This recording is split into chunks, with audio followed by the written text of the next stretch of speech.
Guys, सनातन धर्म channel में आप लोगों का स्वागत है। भूत प्रेत चुड़ैल बुरुआ इन लोगों को कैसे मोक्ष नहीं होता है। लोग प्रेत आत्मा में घूमते हैं।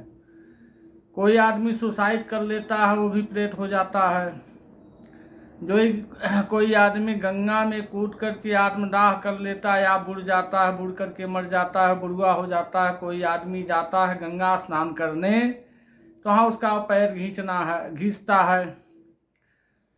और कोई पेड़ पे चढ़ करके टहनियाँ काट रहा है, वहाँ से गिर करके मर गया, वो प्रेत हो गया। अब वो प्रेत जो है उस पेड़ पर पे ही, जब तक उसका मोक्ष नहीं होगा तब तक पेड़ पे ही रहेगा। प्रेत के पास सब कुछ रहते हुए उसके पास हाथ नहीं होता है। मानसरोवर जैसे तालाब पोखरे के पास प्रेत आत्मा जो है रमण कर रहा है। अच्छा वृक्ष लगा है, वृक्ष में फल लगा हुआ है, अनेक प्रकार के फलों से जो है वन सुशोभित है।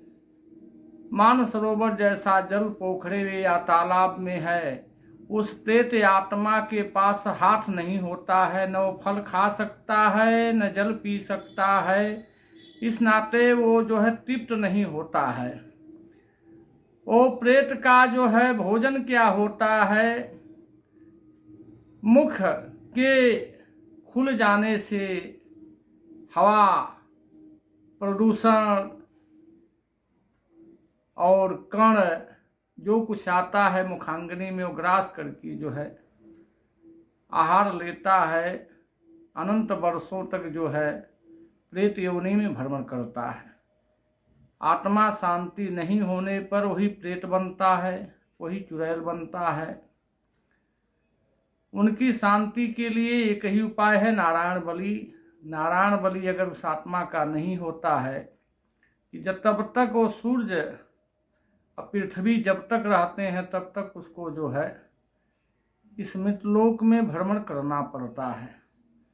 उसके कुल का कोई श्रीमद् भागवत पुराण का कथा श्रवण कर लिया, कुल के जितने पितर प्रेत रूप में घूम रहे हैं उनको मोक्ष की प्राप्ति हो गई। पहला साधन नारायण बलि हो गया।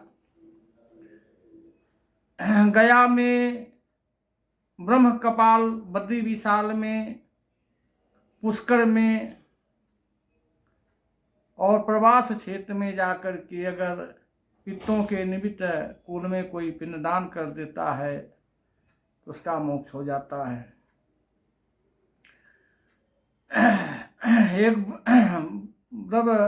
एक ब्रह्माहन नाम के राजा थे। राजा जो है जंगल में आखेट खेलने जा रहे थे। अच्छा सरोवर है, अच्छा वृक्ष में फल लगा हुआ है। उस वृक्ष के नीचे जो है एक मलिन कुबड़ा वाला एक बुजुर्ग बैठा हुआ था। राजा विषवाहन को भी प्यास लगी थी, इनके घोड़े को भी प्यास लगी थी।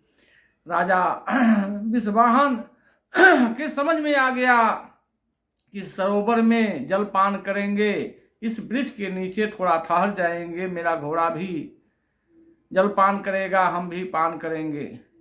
राजा विषवाहन जब जिस समय पहुंचते हैं उस सरोवर के पास में एक मलिन रूपी कुबड़ा प्रेत जो है उनको बोलता है, हे राजन, हम विषवाहन नाम के राजा से बात कर रहे हैं। विषवाहन ने कहा, हाँ हम ही राजा विषवाहन हैं। बोले, आप हमारे देश के राजा हैं, हम आपके राज के जो है सुनधुआ बनिया थे। मेरे कुल में मेरा शादी विवाह नहीं हुआ था। हमारे कुल में कोई जो है पिंडदान नहीं किया। मैं प्रेत आत्मा से अनेक प्रकार के जन्मों से भ्रमण कर रहा हूँ, उस योनि से हमको मुक्ति दिलाइए। राजा विषवाहन जो है बोले, सरोवर है, फल है तो खाते हो, पानी पीते हो? बोले, कुछ नहीं राजन, हमारे पास हाथ नहीं है, फल नहीं तोड़ सकते हैं, जल पान नहीं कर सकते हैं अंजलि से। हम तो भूखों प्यासों मर रहे हैं, थोड़ा हवा प्रोतित जो है स्वांग रूपी भोजन आहार ले लेते हैं, उसी से तृप्त रहते हैं। हमको जो है मोक्ष चाहिए। राजा विषवाहन को घड़े का जो है असरफी देता है। विषवाहन राजा को कहता हमारा बिल्कुल सर्ग कर दीजिए। किसी के राज्य में राजा, गांव का मुखिया, खानदान में कोई कर सकता है, खानदान में नहीं है तो गांव का मुखिया, देश का राजा अगर उसके निमित्त श्राद्ध कर्म करता है उसको मोक्ष की प्राप्ति होती है। प्रेत जो है उसी आदमी को पकड़ता है जो सशंकित रहता है, भय खाता है हर जगह। उसी आदमी को जो है प्रेत पकड़ता है। प्रेत कानों के द्वारा शरीर में प्रवेश करता है, मुखों के द्वारा प्रवेश करता है। जब शरीर में प्रवेश कर देता है तो उस भूत प्रेत पिशाच चुड़ैल से बचने का एक ही मार्ग है कि भगवान चंद्रमौलिक भूत भावन देवाधिदेव महादेव का स्मरण उस समय करना चाहिए।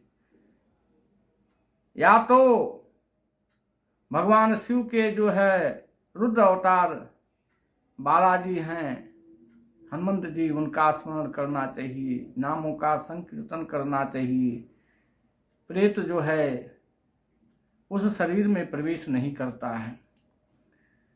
किसी आदमी को जो है प्रेत योनि में जाने का एक ही मार्ग होता है।